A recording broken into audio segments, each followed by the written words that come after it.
पर्वत प्रदेश में पावस। लेखक है सुमित्रा नंदन पंत। देखो यहाँ पर शुरुआत से ही एक अलंकार शुरू हो जाता है और वो है अनुप्रास अलंकार। क्यों? क्योंकि अनुप्रास अलंकार की पहचान है कि वर्णों की आवर्ती होती है। तो इसके जो लेखक है उनका नाम है पंत, वो भी प वर्ण से शुरू है, और इस पाठ का नाम भी प से शुरू है, पर्वत प्रदेश में पावस। और फिर इस पाठ के नाम के अंदर भी प वर्ण की आवर्ती है, पर्वत प्रदेश पावस। तो यहाँ पर अनुप्रास अलंकार है, और लेखक के नाम और पाठ के नाम में भी हम कह सकते हैं अनुप्रास अलंकार है, और ये अनुप्रास अलंकार पूरे पाठ में चलेगा। दूसरी बात कि जो लेखक है ये प्रकृति के सुकुमार कवि कहलाते हैं। प्रकृति के सुकुमार कवि कहलाते क्यों हैं? क्योंकि उन्होंने प्रकृति का कोमल भावों के साथ चित्रण किया है। तो कोमल भावों के साथ चित्रण किया, तो प्रकृति के कठोर भावों के साथ भी चित्रण हो सकता है। हाँ, हो सकता है। किसने किया है?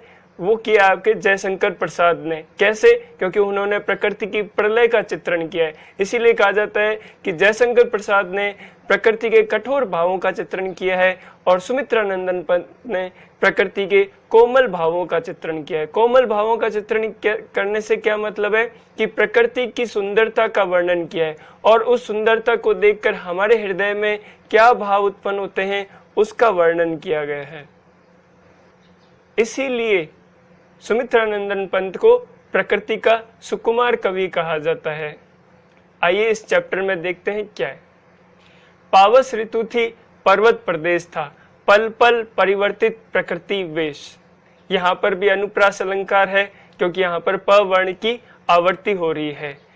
पावस ऋतु थी यानी कि वर्षा ऋतु थी, और पर्वतीय प्रदेश था। पर्वतीय प्रदेश में वर्षा ऋतु के कारण से प्रकृति के अंदर बार बार हर क्षण क्षण क्या है? परिवर्तन होता रहता है, उसके स्वरूप में परिवर्तन होता रहता है। उससे क्या होता है? एक जादू सा वहां बन जाता है। देखो आपको एक इसके जो लास्ट में एक लाइन है उसका भावार्थ यही है। हम चलेंगे इस पाठ के सबसे लास्ट वाली लाइन में, जिसमें लिखा हुआ है कि यो जलदयान में विचर विचर था इंद्र खेलता इंद्रजाल। इंद्रजाल जो कौन खेल रहा है? इंद्र। इंद्र कौन है? बरसात का देवता। बरसात का देवता इंद्र जो है वो इंद्रजाल खेल रहा है। इंद्रजाल का मतलब क्या होता है? जादू। तो यहाँ पर जादू से क्या मतलब है? जादू से यही मतलब है कि यहाँ पर क्या है? पल पल परिवर्तित प्रकृति वेश। यही क्या है? प्रकृति का जादू है। ये जादू कौन कर रहा है? इंद्र भगवान। क्यों? क्योंकि वो क्या है? बरसात के देवता है, और यहाँ पर पावस ऋतु का वर्णन किया गया है। तो आपसे ये पूछा जाए इंद्रजाल का मतलब क्या है, तो आप बताओगे जादू। जादू से क्या मतलब है? जादू से मतलब है पल पल परिवर्तित प्रकृति वेश। तो प्रकृति के वेश यानी कि स्वरूप में जो हर क्षण जो परिवर्तन हो रहा है वही क्या है? जादू है। वही क्या है? इंद्रजाल है। और वही इंद्रजाल कौन कर रहा है? इंद्र भगवान। तो वो जादू क्या है, क्या क्या परिवर्तन हो रहा है, उसको मैं आपको पहले समझा देता हूं, उसके बाद हम इस पाठ को समझेंगे। हाँ, ये देखिए, आप इस इमेज को देखिए। इसके अंदर आप देख पा रहे हैं कि ये पर्वत है, और इस पर्वत के नीचे तालाब बना हुआ है, और इस तालाब के अंदर जो पर्वत है वो अपनी प्रतिबिंब जो है वो उसको देख रहा है। उसकी छवि जो है वो वहां पर दिखाई दे रही है। तो जब लेखक जो है वो सबसे पहले पर्वत से शुरू करता है। पर्वत के अंदर वो क्या कह रहा है कि पर्वत पर पेड़ भी है और पर्वत पर क्या है? फूल भी है। तो पर्वत पर जो फूल है बहुत सारे, हजारों की संख्या में, उन हजारों की संख्या में खिले हुए फूलों को देखकर कवि ये कल्पना कर रहा है। ये देखिए, आप ये यहाँ पर देख पा रहे हैं कि इन खिले हुए फूलों को देखकर कवि ये कल्पना कर रहा है कि ये फूल नहीं है, ये वास्तव में उस पर्वत की हजारों की संख्या में आंखें हैं, जिससे वो देख रहा है।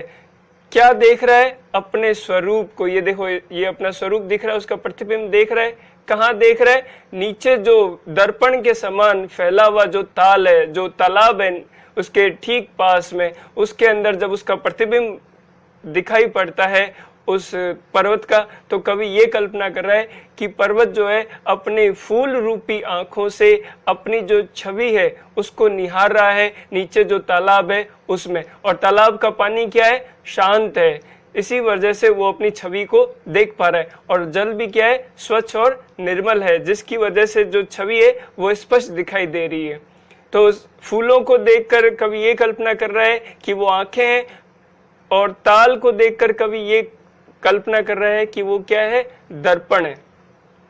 फिर वहां पर एक झरना है, उस झरने की आवाज को सुनकर तो कवि ये कल्पना कर रहा है कि इसकी आवाज जो है, जो झरने की जो आवाज होती है, कल कल कल कल, उस आवाज की तुलना कवि कर रहा है गीत से, संगीत से। ऐसा लग रहा है जैसे उसमें से संगीत निकल रहा है, और उस झरने को देखकर ऐसा लग रहा है, उसके जो झाग है झरने की, उसको देखकर कवि ऐसा कल्पना कर रहा है कि ये मोतियों की क्या है, लड़ी है, जैसे मोती चमकते हैं वैसे ही क्या उसके झाग चमक रहे हैं।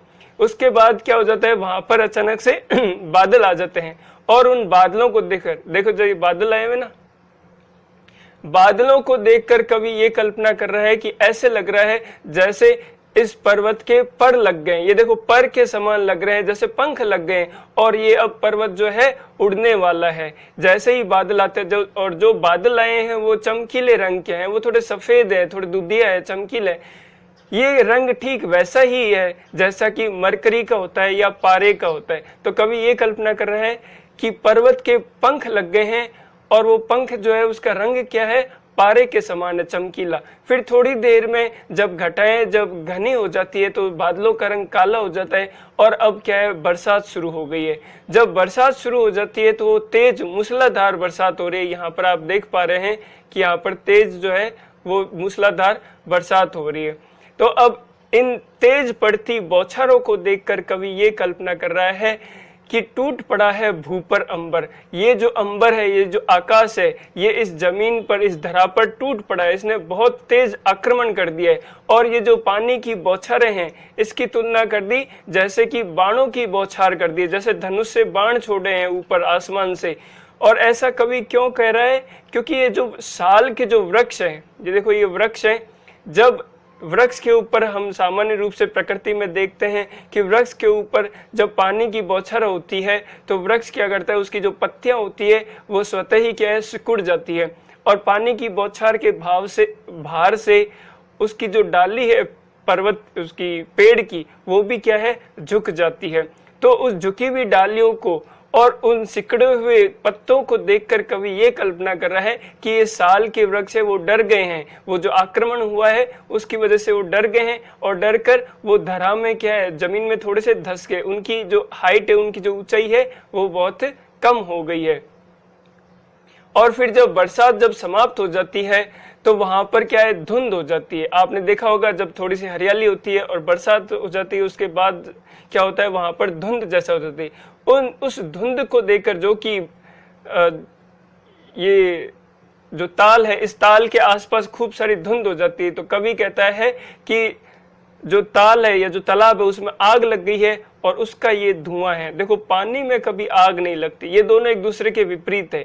और जब इन विपरीत शब्दों का एक साथ प्रयोग किया जाता है काव्य में, तो यहाँ पर एक अलंकार होता है, उसका नाम है विरोधाभास अलंकार। इसमें क्या होता है कि विरोध होता है, वो दिखाई देता है कि पानी में आग लग गई, लेकिन जैसे ही इसका भावार्थ आता है कि भाई वो जो धुआं है, जो धुंध है, वो जो कोहरा है, उसको ऐसा धुएं की संज्ञा दी गई है, तो विरोध क्या है, शांत हो जाता है। तो विरोध वास्तव में नहीं होता, विरोध का आभास मात्र होता है। तो ऐसे में यह अलंकार कौन सा है, विरोधाभास अलंकार है।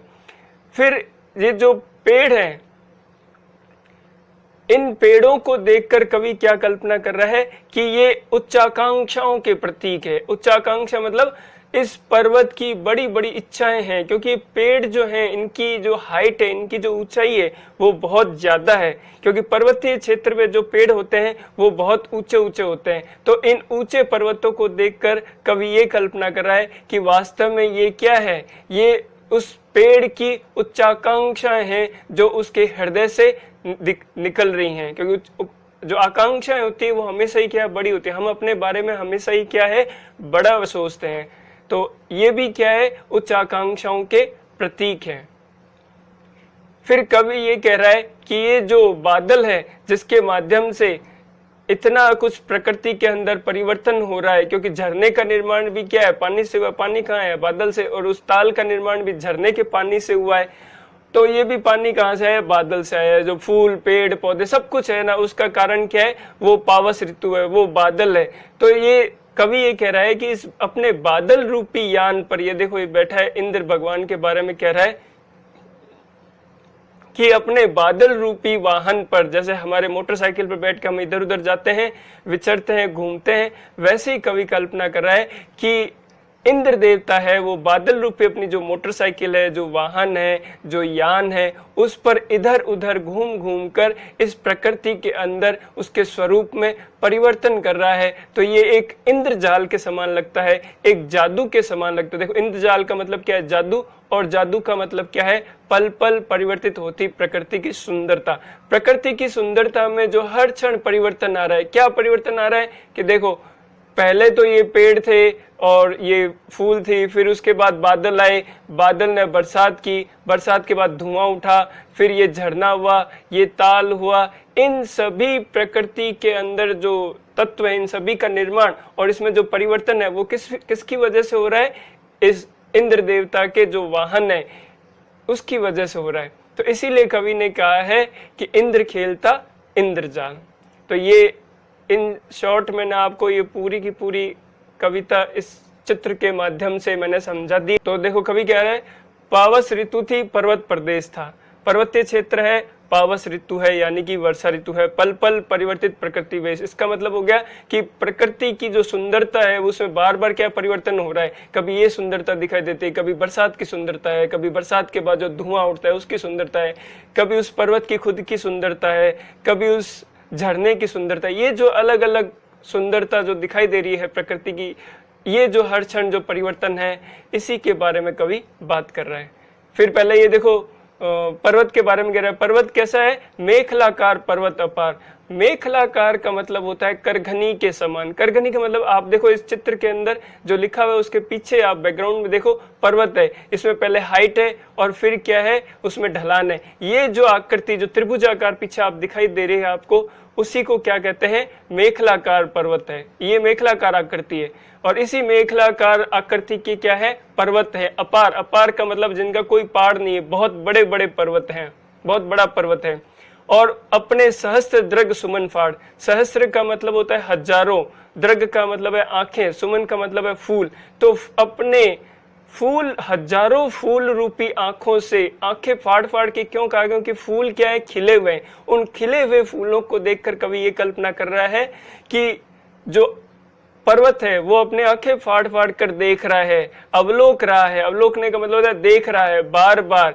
क्या, नीचे जल में निज महाआकार। नीचे जो जल है, जो ताल है, उसमें निज का मतलब खुद का, महाआकार जो बड़ा विशाल आकार है। क्यों, क्योंकि पर्वत भी क्या है, पर्वत खुद क्या है, अपार है, तो उसका आकार भी क्या होगा, महाकार होगा।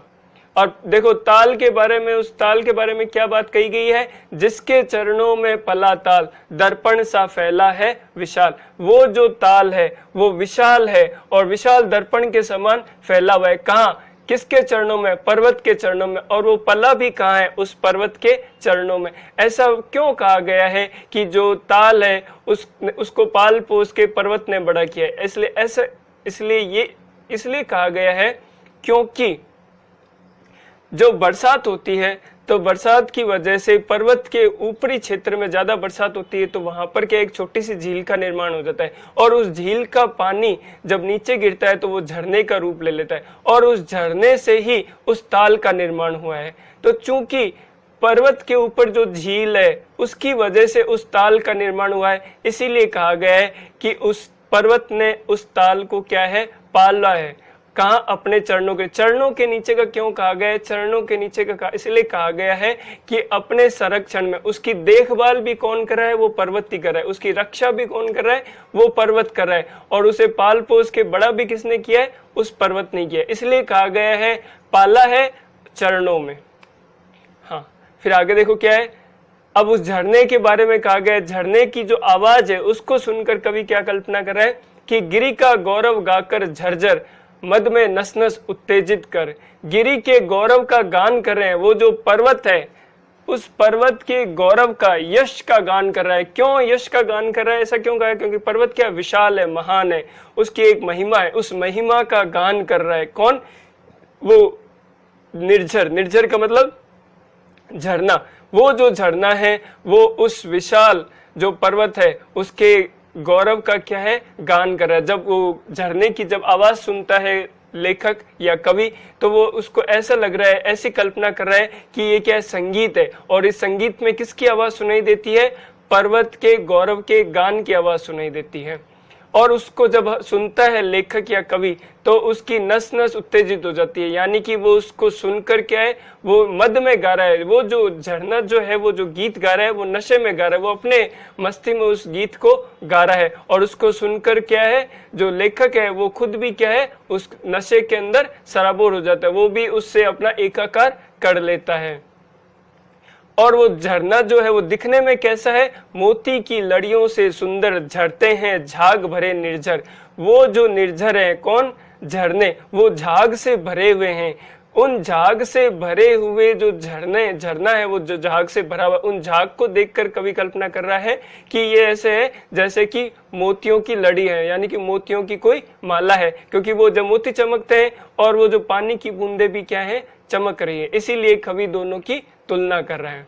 अब देखो वहां पे जो पेड़ है, उस पेड़ों की तुलना क्या कर रहा है कवि? गिरिवर के उड़ से उठ उठ कर उच्चाकांक्षाओं से तरुवर है, झांक रहे नीरव नभ पर अनिमेष अटल कुछ चिंता पर। वो जो गिरिवर के उर का मतलब होता है हृदय।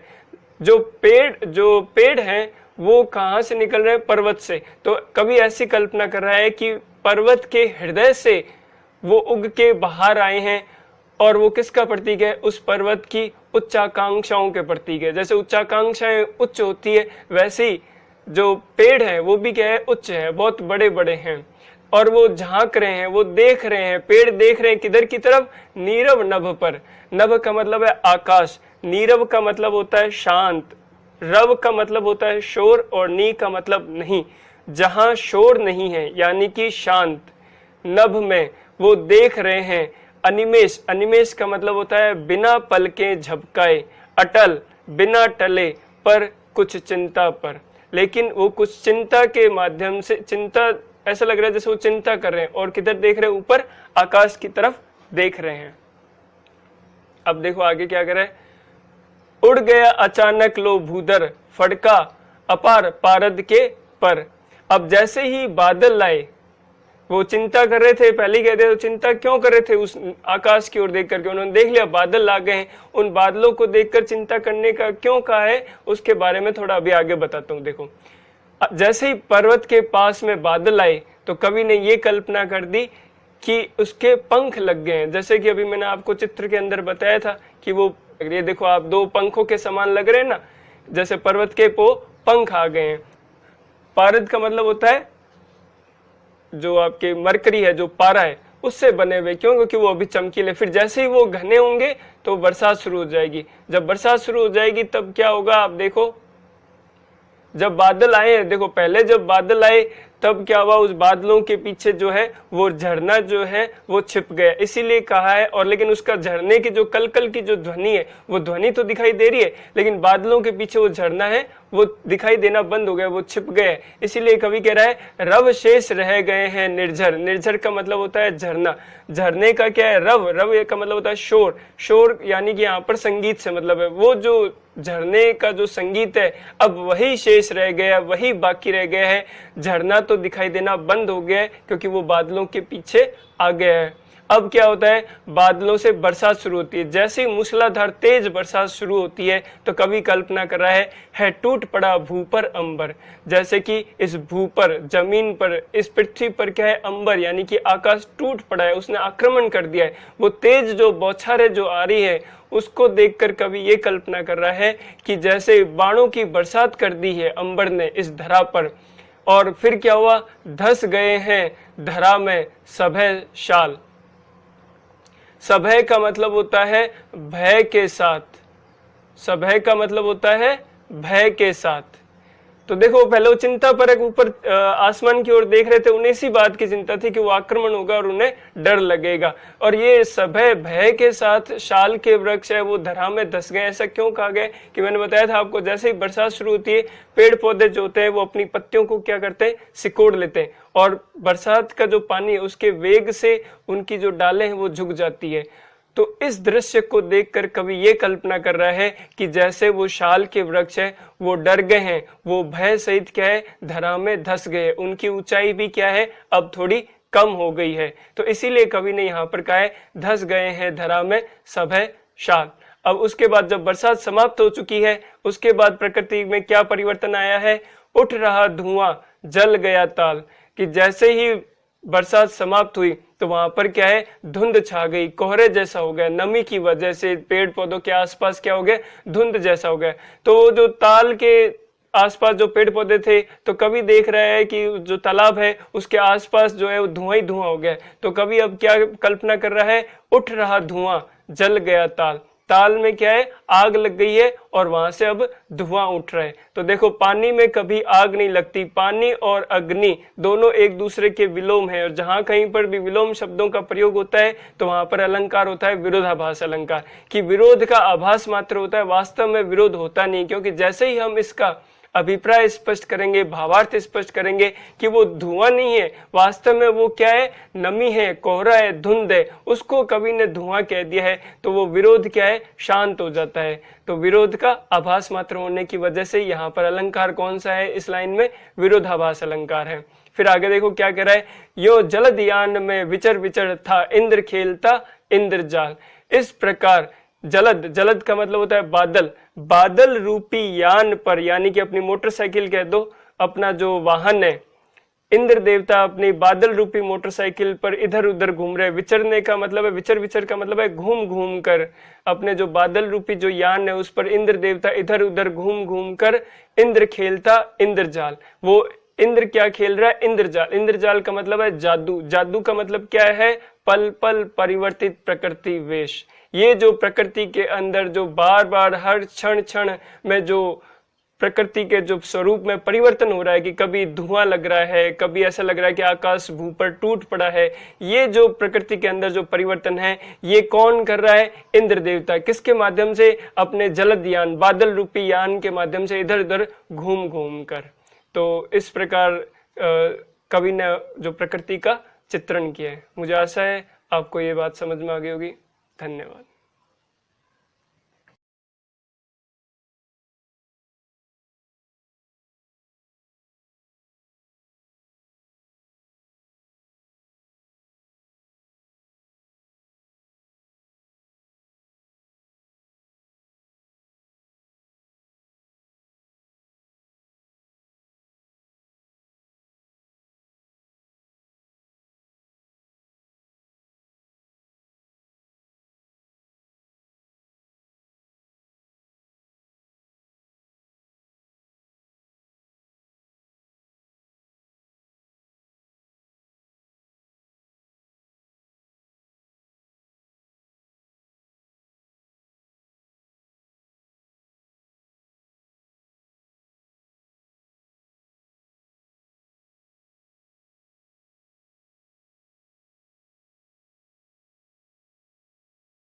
Yeah.